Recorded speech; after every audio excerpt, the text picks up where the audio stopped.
আসসালামু আলাইকুম। প্রিয় দর্শক, আপনাদের সকলকে আমন্ত্রণ জানাচ্ছি অন্য মঞ্চের আলাপচারিতায়। কাল সীমান্তে এক অদ্ভুত প্যাটার্ন খুঁজে পেল ভারতের বিএসএফ। ত্রিপুরা বর্ডারের কাছে কালকে বিএসএফ এমন এক অ্যাকশন চালালো যাতে কিন্তু অনেক নতুন জল্পনা আমাদের সামনে উঠে আসতে শুরু করে। কালকে বিএসএফ কে গুলি চালাতে ফের বাধ্য করা হয় এবং বিএসএফ এর উপর ঢিল পাথর এবং বড় বড় অস্ত্র দিয়ে আক্রমণ শুরু করা হয়। ঘটনাটা যদি পুরোটা শোনেন তাহলে বুঝবেন এটা কিন্তু বাংলাদেশের এক গভীর ষড়যন্ত্র, যে তারা বারবার সীমান্তে বিএসএফ কে এঙ্গেজ করার চেষ্টা করছে এবং পুরো ঘটনার মদতদাতা মোহাম্মদ ইউনূসের সরকার এবং সেনাপ্রধান এবং সীমান্তরক্ষী বিজিবি। কেন আমি বলছি এত কথা? কালকে একটি রিপোর্ট সামনে এসেছিল, আমি একটু কপি করেছিলাম, আপনারা দেখেছেন হয়তো, যে আমেরিকার হিউম্যান রাইটস ওয়াচ একটি প্রতিবেদন ভারতকে নিয়ে কিন্তু প্রকাশ করেছে। অর্থাৎ তারা বোঝাতে চাইছে ভারত কতটা খারাপ, অনুপ্রবেশকারীদের উপরে গুলি চালায়, ভারত থেকে মুসলমানদের দলে দলে বাংলাদেশে পাঠিয়ে দেওয়া হচ্ছে এবং ভারত নাকি মানবিকতার খাতিরে এই বাংলাদেশিদের কোনো ট্রিটমেন্টই করছে না। অর্থাৎ মানবিকতার ধ্বংসের ধারক ও বাহক হলো ভারত সরকার। এইরকম একটা ইমেজ পরিকল্পিতভাবেই কিন্তু বাংলাদেশ সরকার আন্তর্জাতিক স্তরে করার চেষ্টা করছে। সীমান্ত হত্যা নিয়ে তারা ভারতকে লাগাতার চিঠি দিচ্ছে এবং এই সীমান্ত হত্যাটাকে একটি আন্তর্জাতিক ইস্যু করার চেষ্টা করছে, যা তারা কালকে কিছুটা অংশে সফল হয়েছে। কিন্তু কালকে ত্রিপুরা বর্ডারে কি হলো? ত্রিপুরা বর্ডারে 10 থেকে 15 জন বাংলাদেশের ফেনী অঞ্চলের মানুষ ভারতবর্ষে ঢোকার চেষ্টা করলেন। এই ধারাবাহিকভাবে সীমান্তের এই হত্যা লীলা এবং অনুপ্রবেশকারী থামানোর এই যে কাহিনী, যেগুলো আপনাদের সামনে আমি তুলে ধরছি, সেখানে বারবার ঘুরে ফিরে আসছে ত্রিপুরা বর্ডার, বারবার ঘুরে ফিরে আসছে আসাম বর্ডার এবং বাংলাদেশ বর্ডার এবং বাংলাদেশের ফেনী নামক জায়গাটি। অর্থাৎ এটি পরীক্ষিত সত্য যে অনুপ্রবেশকারীরা ফেনী থেকে ভারতবর্ষে ঢোকার চেষ্টা করে, তা সত্ত্বেও বাংলাদেশের বর্ডার গার্ড অফ বাংলাদেশ এদেরকে থামানোর চেষ্টা করে না। অদ্ভুত প্যাটার্ন কেন বললাম? কারণ কালকে 10 থেকে 15 জন যাদেরকে বিএসএফ ধরে ফেলতে শুরু করেছিল, তাদের কাছে পাওয়া গেছে ভায়াগ্রা, অর্থাৎ যৌন উত্তেজনা বর্ধনকারী ট্যাবলেট। এখানেই প্রশ্ন, হঠাৎ করে ভায়াগ্রা ট্যাবলেট কেন ভারতবর্ষে ঢোকাচ্ছে? এর পিছনে অন্য কোনো ষড়যন্ত্র নেই তো? কারণ এতদিন যত অপারেশন বর্ডার এরিয়াতে বিএসএফ করেছে, তাদের কাছে কিন্তু সোনা পাওয়া গেছে, রূপো পাওয়া গেছে, ম্যাক্সিমাম গরু পাওয়া গেছে। অর্থাৎ তারা বর্ডার এরিয়াতে এমন কিছু জিনিস এতদিন সিজ করেছে যেগুলো মেটেরিয়ালিস্টিক জিনিস, যেগুলো যেগুলো একটা মূল্য আছে, অন্যরকম একটা মূল্য আছে। মানে আপনারা বুঝতেই পারছেন আমি কি বোঝাতে চাইছি আপনাদের। কিন্তু ওষুধ পাচার করছে বাংলাদেশ থেকে ভারতে, এবং সেটাও ভায়াগ্রার মতো অত্যন্ত সেন্সিটিভ একটি পিল। এই নতুন প্যাটার্ন কেন হঠাৎ করে বাংলাদেশ এবং ভারতের সীমান্তে ধরা পড়লো, সে বিষয়ে কিন্তু প্রশ্ন তুলে দিয়েছেন একাধিক বিশেষজ্ঞরা। আরো ইন্টারেস্টিং বিষয় কি জানেন? কালকে বিএসএফ এর উপর পাথর ছোড়া হয়। আমি বিএসএফ এর অফিসিয়ালদের একটি টুইট আপনাদের দেখাবো, যেখানে তারা বলছেন, আমরা যখন তাদেরকে ধরে ফেলি তখন আমাদের উপর পাথর ছোড়া হয় এবং আমরা সেলফ ডিফেন্সে বাধ্য হয়ে গুলি চালিয়েছি। যেখানে বলা হচ্ছে 3 জনের গায়ে অন্তত গুলিটি লেগেছে। একজনের নাম মোহাম্মদ লিটন মিয়া, যিনি ঘটনাস্থলে মৃত্যু হয় তার। অন্যজনের নাম মোহাম্মদ মিলাদ হোসেন, যিনি ইনজোর্ড হন এবং পরবর্তীকালে চট্টগ্রামে নিয়ে যাওয়ার পথে তার মৃত্যু হয়। এবং আরো একজনের নাম মোহাম্মদ আফসার মিয়া, যিনি আহত অবস্থায় এখন হাসপাতালে ভর্তি। অর্থাৎ পুরোটাই পরিকল্পনা, আপনারা বুঝতে পারছেন। এবং সব থেকে ইন্টারেস্টিং বিষয় হলো, বিজেপি সেই পুরনো খেলাটা শুরু করে দিয়েছে। কারণ বাংলাদেশের এই অনুপ্রবেশকারীরা বিএসএফ জওয়ানদের উপর পাথর ছুঁড়তে শুরু করে।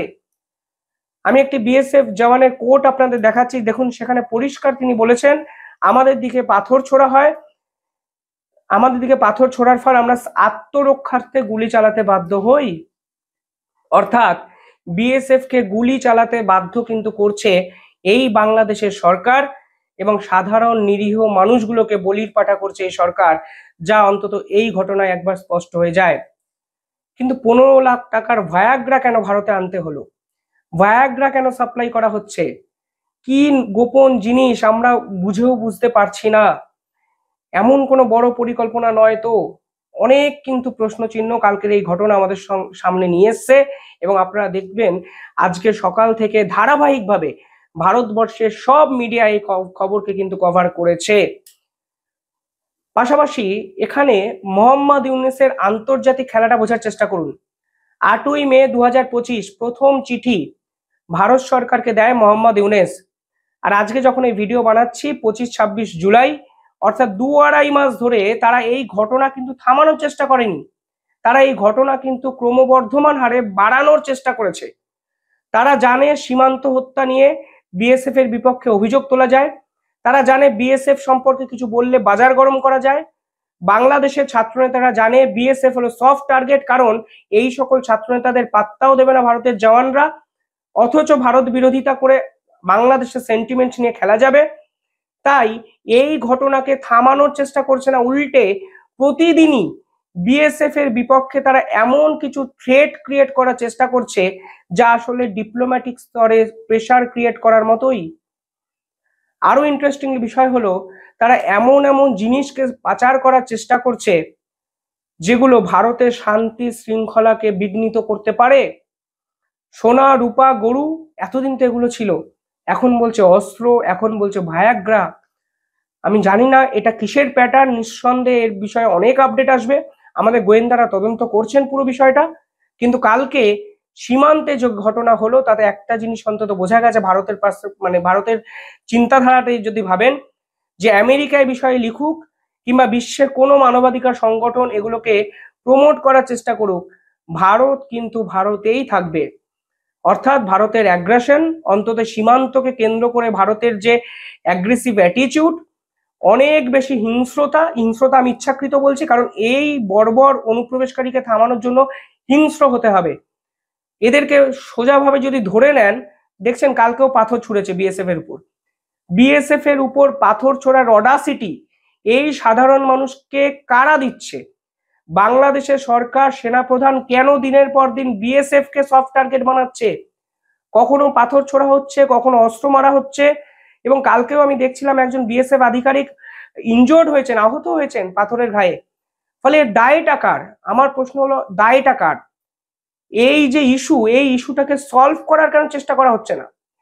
গুলি ছুড়ে হয়তো মারা যাচ্ছেন একজন, তিনি পাচারকারী, তিনি অপরাধী, তিনি ক্রিমিনাল, তার প্রতি কোনো সেন্টিমেন্ট আমার নেই, কিন্তু আলটিমেটলি এই যে প্রধান ইস্যু, সেই ইস্যুটা তো বাঁচিয়ে রেখেছে বাংলাদেশের সেনাপ্রধান, বাংলাদেশের মোহাম্মদ ইউনূস। এরা কেন ইস্যুটাকে সমূলে উৎপাটন করার চেষ্টা করছে না? কেন এই বিষয় নিয়ে তারা আবার একটি স্টেটমেন্ট দেবেন? এবং আপনারা লিখে রাখুন, আজকে দুপুরে একটি স্টেটমেন্ট আসছে যেখানে তারা সীমান্ত হত্যা নিয়ে ফের বড় বড় লেকচার দেবেন, এবং এই ইস্যুটাকে আসলে রাজনৈতিক ইস্যু বানানোর চেষ্টা করবেন। তবে রাজনীতি থাকুক, কূটনীতি থাকুক, সাধারণ নিরীহ মানুষের জীবনকে বলি রেখে যারা রাজনীতি বাংলাদেশের করছেন, তাদের কিন্তু রাজনীতিটা সুস্থ রাজনীতি নয়। আপনারা হয়তো আন্তর্জাতিক স্তরে ভারতের বিপক্ষে 2-3টে কথা বলতে পারবেন, আমাদের বিএসএফ এর বিপক্ষে আরো 1-2টো কথা বলতে পারবেন, কিন্তু সাধারণ মানুষকে ঢিল ছুটতে হবে, বাধা দিতে হবে, এই প্রবণতা আপনারা যেভাবে ওদের মনে ঢুকিয়ে দিয়েছেন, সেই প্রবণতার শেষ তো একদিন বাংলাদেশের রাজনীতিতেও হবে। যাই হোক, আমি পুরো বিষয়টা আপনাদের বললাম, আপনারা কমেন্টে জানাবেন আপনারা কি ভাবছেন। তবে সব থেকে বড় প্রশ্ন এই পুরো ঘটনায় যে ভায়াগ্রা অর্থাৎ যৌন উত্তেজনা বর্ধনকারী ট্যাবলেট কেন বাংলাদেশ থেকে ভারতে ঢোকানোর চেষ্টা করা হচ্ছে মোহাম্মদ ইউনূসের প্রশাসনের পক্ষ থেকে, এই প্রশ্নের উত্তর আমরাও খুঁজবো। কোনো আপডেট এলে আমি আপডেটেড ভিডিও আপনাদের জন্য বানাবো। দেখতে থাকুন দ্য ইন্ডিপেন্ডেন্ট বেঙ্গল। ধন্যবাদ।